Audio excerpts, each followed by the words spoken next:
कितना पैसा है आपके पास? 1 लाख, 10 लाख, 1 करोड़? हम कुछ बढ़िया रकम की भी बात करेंगे ना तो 100, 200 या 500 करोड़ तक ही जाएंगे। पर क्या आपको पता है कि अगर आपके पास 830 करोड़ डॉलर है तो आप एक देश के साथ खेल सकते हैं। 830 करोड़ रुपए नहीं, 830 करोड़ अमेरिकी डॉलर। जानना चाहेंगे कैसे? मेरे पास आपके लिए एक बहुत ही दिलचस्प कहानी है। ये कहानी किसी और के बारे में नहीं, आपके और मेरे बारे में ही है, और हम सब जुड़े हैं इससे। ये कहानी हमारे आस पास ही घट रही थी और हम सब ने इसमें एक किरदार निभाया है। इस कहानी में हम सब की एक भूमिका रही है और हमें पता तक नहीं। इस कहानी में एक हीरो है, एक खूंखार विलन है, एक आतंकवादी संगठन है और बहुत सारे राष्ट्र विरोधी लोग हैं।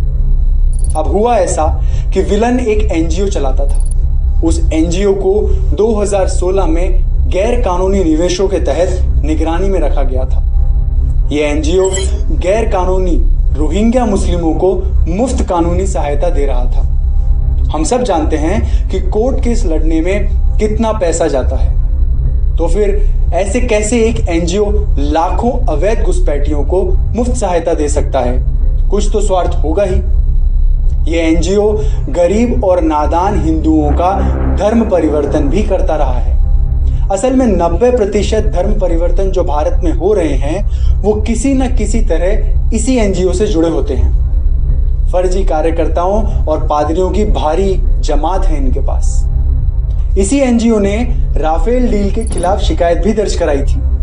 हम सब जानते हैं कि वो एक फर्जी केस था और 14 दिसंबर 2018 को माननीय सुप्रीम कोर्ट ने फैसला दिया कि इनके सारे आरोप बेबुनियाद थे। उसके बाद श्रीमान राहुल गांधी जी को उनके फर्जी आरोपों के लिए क्षमा भी मांगनी पड़ी थी। इस एनजीओ का आए दिन पर्दाफाश हो रहा है और यह एनजीओ अब निगरानी में है, जिसे प्री परमिशन श्रेणी में रखा गया है। इसके कारण विलन को बहुत गुस्सा आया और वो बदला लेने पर उतारू हो गया और फिर एकदम से उसकी काली करतूतों में उबाल सा आ गया। 5 अगस्त 2019 को भारत सरकार ने धारा 370 के अहम खंडों को निष्प्रभावी कर दिया, जिससे जम्मू कश्मीर के स्पेशल स्टेटस का अंत हुआ। इससे हड़कंप मच गया उस देश में जहां आतंकवादी सुरक्षित रहते हैं। जी हां, मैं पाकिस्तान की बात कर रहा हूं। अब बात करते हैं इस कहानी के हीरो की। 22 सितंबर 2019 के दिन अमेरिका में हाउडी मोदी समारोह का आयोजन हुआ था। जैसे ही हमारे हीरो ने उस विशाल मंच पर कदम रखा तो भारत माता की जय जयकार से स्टेडियम गूंज रहा था। ये वही हीरो है जिसे हमने हमारे देश का माननीय प्रधानमंत्री चुना है, श्री नरेंद्र मोदी जी। इस समारोह के अगले ही दिन यानी 23 सितंबर को हमारा विलन न्यूयॉर्क में पाकिस्तान के पीएम इमरान खान से मिला।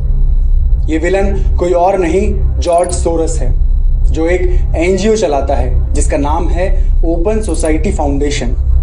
जॉर्ज एक अरबपति है जिसकी संपत्ति लगभग 830 करोड़ अमेरिकी डॉलर मतलब 6,640 करोड़ रुपए है। इमरान खान से मुलाकात के दौरान दोनों ने कश्मीर मुद्दे पर विचार विमर्श किया।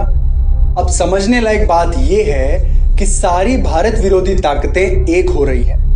वो जानते हैं कि भारत ने अगर अपनी आंतरिक समस्या सुलझा ली तो भारत एक सुपर पावर बन सकता है। 27 सितंबर 2019 को हमारे प्रधानमंत्री जी ने 74वीं वार्षिक संयुक्त राष्ट्र महासभा को संबोधित किया।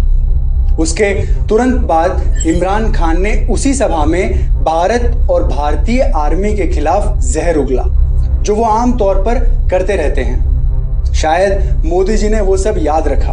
वो भारत आए और 1 महीने की योजना के बाद 31 अक्टूबर को जम्मू कश्मीर और लद्दाख को 2 यूनियन टेरिटरी घोषित कर उनको मुंह तोड़ जवाब दिया।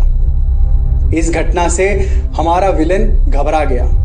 अब सोरस को अपनी हार नजर आ रही थी। अपने एनजीओ की छवि बचाने के लिए उसने उसी तारीख 31 अक्टूबर को एक किताब भी लॉन्च की। अब तक सोरस मोदी से 3 से ज्यादा बार हार चुका था और अब उसे बदला चाहिए था। इसलिए उसने 24 जनवरी 2020 को विश्व आर्थिक मंच यानी वर्ल्ड इकोनॉमिक फोरम पर $1 बिलियन लगभग 6500 करोड़ रुपए देने की घोषणा की। राष्ट्रवाद और राष्ट्रवादी लोगों के खिलाफ उसने सीएए की भी आलोचना की और इमरान खान से फिर मुलाकात की। कमाल की बात यह है कि दूसरे ही दिन 25 जनवरी 2020 को शर्जिल इमाम का एक वीडियो वायरल हुआ जिसमें उसने कहा कि अगर 4-5 लाख मुस्लिम साथ हो जाएं तो वो असम को भारत से काटकर अलग कर देंगे। 2 दिन बाद 27 जनवरी 2020 को ईडी को जानकारी मिली कि एंटी सीएए प्रोटेस्ट और आतंकवादी संगठन पीएफआई के बीच आर्थिक लेन देन के तार जुड़े हुए हैं। तो क्या पीएफआई का भी इससे कोई संबंध है? जी हाँ, बिल्कुल है। ईडी ने एक दस्तावेज पेश किया जिसमें पीएफआई ने 77 लाख रुपए कपिल सिब्बल को और 4 लाख रुपए इंदिरा जयसिंह को ट्रांसफर किए। इससे साबित होता है कि इंदिरा जयसिंह का पीएफआई से संबंध है। इंदिरा जयसिंह की बात करें तो ये जालसाजी का वो चेहरा है जो जॉर्ज सोरोस के एनजीओ और वकीलों के ग्रुप से जुड़ा हुआ है। इससे ये भी सिद्ध होता है कि पीएफआई और जॉर्ज सोरोस के बीच भी कुछ संबंध है और दोनों बराबर जिम्मेदार हैं दिल्ली के दंगों में हुई बेरहम मौतों के लिए। एक और जानकारी देता हूं, कपिल सिब्बल जिसे 77 लाख रुपए ट्रांसफर हुए थे, तिस्ता सितलवाड़ का वकील था और इस केस में इंदिरा जयसिंह भी आई थी सितलवाड़ को बचाने के लिए। तिस्ता एक को पिटिशनर थी गुजरात दंगों के केस में जो नरेंद्र मोदी के खिलाफ था। तिस्ता और जॉर्ज सोरोस दोनों का एक ही दुश्मन है और वो है नरेंद्र मोदी। अब एक और कमाल की बात है, तिस्ता सितलवाड़ ने एक संस्था 2002 में बनाई थी। जावेद अख्तर भी उसका हिस्सा थे। यही तो कारण है आप सब ने उनके बेटे को एंटी सीएए प्रदर्शन में देखा था। फेसबुक पे फ्रेटर्निटी मूवमेंट जेएनयू नाम का एक पेज है जो मुहिम चला रहा है शर्जिल इमाम को रिहा कराने के लिए।